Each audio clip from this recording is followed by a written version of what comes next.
여성이 남성보다 공간 인지 능력이 떨어져서 주차를 어려워한다는 말 한 번쯤은 들어보셨을 거예요. 진짜 그럴까요? 이런 이야기를 들은 여성은 예상대로 평균적인 남성보다 주차 능력을 발휘하지 못했어요. 하지만 공간 인지 능력 테스트에서 남성보다 여성이 더 낫다는 준비된 기사를 읽은 여성의 주차 실력은 남성들과 큰 차이를 보이지 않았습니다. 뉴햄프셔 다트머스 대학교 연구팀은 이처럼 편견이 뇌의 기능을 어떻게 변화시키는지 밝혀냈어요. 여성이 남성보다 공간 인지 능력이 부족하다고 믿게 되면 뇌의 감정 처리 부분이 활성화돼서 명확한 사고를 방해해요. 반면에 여성이 남성보다 더 능력을 발휘한다고 믿으면 뇌는 편견 없이 남성과 비슷한 수준으로 문제를 해결할 수 있게 했죠. 난 여자니까, 난 어리니까, 난 가난하니까, 난 똑똑하지 않으니까, 난 소심하니까. 이런 편견에 쌓여서 움츠린 삶을 살고 있다면 자신감을 훈련시켜서 극복할 수 있습니다. 사람들은 자존감과 자신감을 쉽게 혼돈해요. 하지만 한 가지 아주 근본적인 측면에서 자존감은 자신감과 달라요. 자신감은 우리를 행동하게 만들거든요. 불확실한 세계 속에서 자신감은 우리를 움직이게 만듭니다. 자존감 높고 자신에 대한 감정도 좋지만 목표를 이룰 수 있다는 자신감은 없는 사람도 있으니까요. 세계적인 뇌과학자 뉴컨피던스의 저자 이안 로버튼스는 자신감의 놀라운 이면을 다양한 실험을 통해서 증명을 했고요. 미래는 불확실하다. 자신감은 성공에 베팅하면서 이 불확실에 맞서는 정신적 태도다. 그리고 자신감은 행동에 근거하기 때문에 미래를 창조한다 라고 말해요. 인류는 아직 존재하지 않는 무엇인가를 상상하고 이를 이루기 위해 노력하는 사람들에 의해서 진화해왔죠. 이런 자신감은 인간을 달로 쏘아보내기도 했고요. 1961년 5월 25일 미국 대통령 존 F 케네디는 10년 안에 달에 사람을 보내겠다고 선언했어요. 당시 필요한 로켓과 기술과 노하우는 존재하지도 않았거든요. 하지만 그는 미래의 일을 상상하고 그 일이 성공하리란 자신감을 표현한 거죠. 그리고 1969년 7월 20일 인류는 슝 달에 도착했습니다. 3, 2, 1.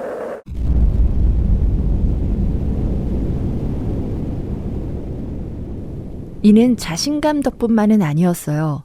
해낼 수 있다는 믿음이 있었던 거죠. 자신감이 높아지거나 낮아질 때 우리의 뇌와 신체에는 급격한 변화가 일어나요. 예를 들면 무서워하던 대상을 대면할 수 있다는 자신감을 느끼게 되면 두려움은 여전하더라도 신체의 면역 체계가 활성화돼요.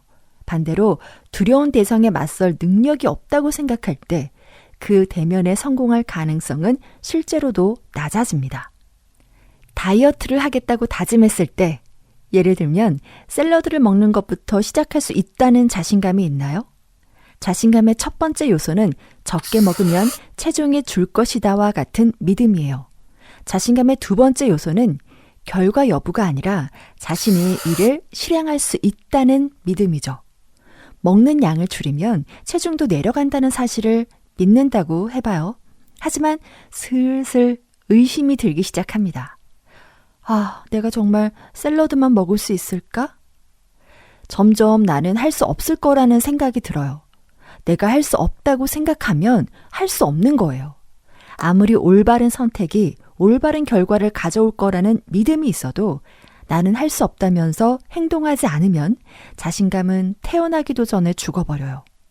결심한 일을 해내려면 자신감이 필요합니다. 그렇다면 자신감은 배울 수 있는 걸까요? 아니면 타고 태어나야 하는 걸까요? 자신감은 체육관에 가거나 코트에 나가서 훈련하는 것처럼 훈련할 수 있다고 저자는 말해요. 자신감은 누구나 배울 수 있어요. 자신감은 두 가지만 기억해도 충분합니다. 첫째는 해낼 수 있다는 자기 확신. 두 번째는 행동으로 세상이 조금은 변할 거라는 믿음이죠. 말하는 대로 이루어지는 이유가 있어요. 2007년 7월 브리티시 오픈에서 아일랜드 골프 선수 파드리그 해링턴은 우승을 딱 한 올 남겨놓은 상태였죠. 그런데 갑자기 이상한 일이 일어났어요. 나는 티박스에 서서 티샷을 치려고 자세를 잡는데 갑자기 찌르르한 의심이 한 자락 피어올랐어요. 바로 그 순간 공은 진흙탕 개울 바로 앞에 떨어졌죠. 경기를 그만두고 싶었어요. 포기하고 싶었죠. 우승이 바로 눈앞에 있었는데 스스로 망쳐버렸어요. 그는 자신감이 사라졌어요. 해링턴은 자신감을 완전히 상실했지만 그의 캐디는 페널티샷을 치기 위해 걸어가는 동안 해링턴에게 그가 전 세계에서 가장 뛰어난 치퍼이자 피터라고 계속 말해줬습니다. 한 번에 한 샷씩 당신은 바로 세계 최고의 치퍼이자 피터예요 라고요. 해링턴은 주문과도 같은 한 번에 한 샷씩 이 말을 되뇌는 동안 마음의 변화가 일어났어요. 그의 집중력은 살아났고 멋지게 공을 날렸죠. 결과가 궁금한가요? 네, 우승은 그의 차지였습니다. 우리의 생각은 꼬리에 꼬리를 물고 이어져요. 그래서 성공에 대해 생각하면 실패에 대한 생각도 당연히 따라올 수밖에 없죠. 그럼 해링턴은 실패에 대한 생각을 어떻게 막아낼 수 있었을까? 바로 집중입니다. 그는 오직 샷에만 집중했어요. 그의 뇌는 캐디가 말한 대로 한 번에 한 샷씩 바로 눈앞에 놓인 문제만 해결하는 데 집중하라고 주문처럼 되새겼죠. 이런 생각을 하는 사이에 실패라는 걱정은 사라졌습니다. 캐디가 해링턴에게 당신은 할 수 있다는 말을 반복해서 해주었을 때 그의 생각을 통제해 자신감을 심어준 거예요. 눈앞에 공을 쳐서 홀에 넣을 수 있다는 그 믿음을 말이죠. 캐디는 그저 빈말을 내뱉었는지는 모르겠지만 효과는 있었어요. 말은 관심 대상과 그에 따른 감정을 통제하는 강력한 도구예요. 그리고 감정을 통제할 수 있다면 목표에 집중할 수 있죠. 그는 목표를 정하고 집중함으로써 목표를 이룰 수 있다는 자신감을 얻었어요. 자신감은 목표가 명확하지 않거나 목표에 정확히 집중하지 않을 때 종종 부족해지거든요.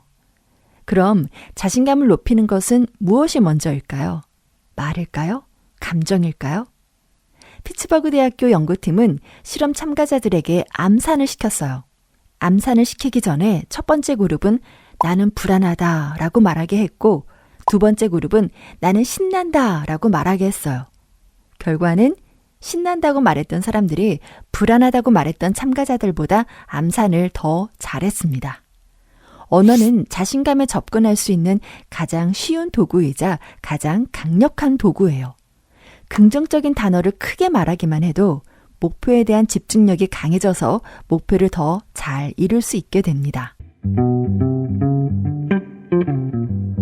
자신감은 행동하게 만들어요. 비즈니스 컨설턴트인 존은 성공해서 많은 돈을 벌었죠. 하지만 그녀에게는 한 가지 문제가 있었는데 각종 회의만 앞두면 불안해진다는 것이었어요. 결국 뛰어난 능력에도 불구하고 그녀의 커리어는 위태로워졌죠. 그녀가 조금씩 회의에 빠지기 시작했기 때문이죠. 결국 능력이 부족한 동료들에게 밀리기 시작하더니 그녀에 대한 평가도 부정적으로 바뀌기 시작을 했어요.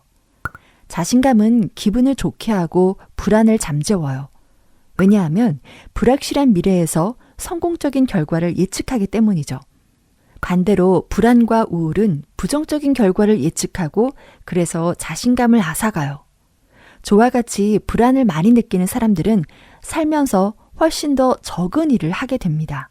그들은 행동을 덜 하기 때문에 어려움을 극복하면서 기분이 좋아지고 불안이 없어지고 자신감이 높아지는 경험을 할 기회도 더 적죠. 또 흥미로운 새 직장을 찾거나 마음에 드는 동반자를 만나는 등의 성공 경험도 더 적어지고요. 우리는 하는 일이 줄어들수록 새로운 경험, 놀라운 발견, 어려운 일을 해냈을 때의 만족감을 느낄 기회도 줄어들게 돼요. 우리도 누구나 해야 할 일 앞에서 도망치고 싶을 때가 있지만 작은 일이라도 행동으로 옮겨서 성공을 하면 뇌에서는 기분 좋은 맥박과 긍정적인 감정의 보상회로 활동이 활발하게 일어나요. 이게 바로 자신감의 주요 원천 중 하나인 숙달감이죠. 자신감은 노화를 통제하기도 해요. 느리게 걷는 사람은 빠르게 걷는 사람과 비교해 수명이 짧대요. 게다가 걷는 속도가 2년에 걸쳐 크게 낮아진 사람은 몇 년 안에 사망할 확률이 거의 2배가 된다고 하네요. 사람들은 건강이 나빠지면 천천히 걷기도 하지만 세상과의 관계나 의욕 저하가 걷는 속도를 늦추거나 질병과 사망 위험을 높이는 원인이 될 수도 있으니까요. 이런 인과관계를 분석하기 위해서 더블린의 트리니티 칼리지 연구팀이 실험을 했어요. 60대 초반의 사람 4,000명을 대상으로 걷는 속도를 2년간 추적했더니 노화에 관해 얼마나 자신감이 있는지 실험 대상자의 태도에 따라서 그 결과가 달라진다는 것을 발견했죠. 예를 들면 나는 나이가 들어도 독립성을 유지하기 위해 할 수 있는 일이 많다에 그렇다라고 대답한 사람과 나는 노화를 통제할 수 없다에 그렇다라고 대답한 사람들을 관찰한 결과 노화에 자신이 별로 없었던 사람들의 걷는 속도는 그렇지 않은 사람에 비해서 13%나 느렸어요. 이들은 노화에 대한 자신감과 인지 능력 변화에서도 자신감이 없는 사람들은 그렇지 않은 사람들보다 이후 2년 동안 인지 능력과 기억력이 가파르게 감소하는 것 같다고 대답했어요. 자신감은 우리 마음과 뇌 그리고 신체에 새겨져서 어쩌면 수명을 늘려줄 수도 있죠. 그렇다면 무엇이 우리를 자신 있게 만드는 걸까요? 자신감은 학습할 수 있지만 한 가지 전제 조건이 필요해요. 바로 변화가 가능하다는 믿음이 있어야 하죠. 능력이 선천적으로 타고났다거나 고정되어 있다고 한다면 아마 우리는 이를 바꾸기 위해서 노력하지 않을 거예요. 2019년 과학저널 네이처에 실린 논문을 보면 알 수 있죠. 미국 전역에서 10대 12,000명을 모아서 지적 능력은 고정된 것이 아니라 변할 수 있다는 강연의 영상을 보여줬어요. 지능은 배우고 노력하면 좋아질 수 있다는 내용이었죠. 논문은 이 영상을 본 학생과 그렇지 않은 학생과의 효과를 비교해봤어요. 그 결과 지적 능력은 향상될 수 있다는 영상을 본 학생들의 성적은 더 높게 나타났어요. 뇌는 근육과도 같아서 연습하면 더 튼튼해질 수 있다는 간단한 설명만으로도 수천 명의 학생들의 자신감이 높아진 거죠. 포즈도 자신감이 될 수 있어요. 자신을 믿어라. 그렇지 않아도 그런 척 해라. 언젠가는 그렇게 될 것이다. 2013년 테니스 세계 랭킹 1위였던 비너스 윌리엄스의 말이에요. 포즈가 자신감을 높여주는 것은 아니지만 스트레스를 받는 상황에서 몸을 웅크리지 않고 똑바로 서는 것이 자신감을 유지하는 데 도움이 돼요. 그리고 사람들은 편한 옷을 입을 때보다 정장을 갖춰 입을 때 힘이 있다고 느껴 더 추상적으로 사고하는 경향이 있고요. 하얀 실험 가운을 걸치기만 해도 집중력이 좋아진다고 2012년 노스웨스턴 대학교 연구팀은 밝히기도 했으니까요. 나의 가치를 존중하고 나를 사랑하는 것만으로는 부족해요. 모든 상황과 감정이 바닥을 치고 있다면 다시 튀어오를, 판을 뒤집을 자신감이 필요합니다. 자신감은 자존감이 할 수 없는 방식으로 우리를 움직이게 만드니까요.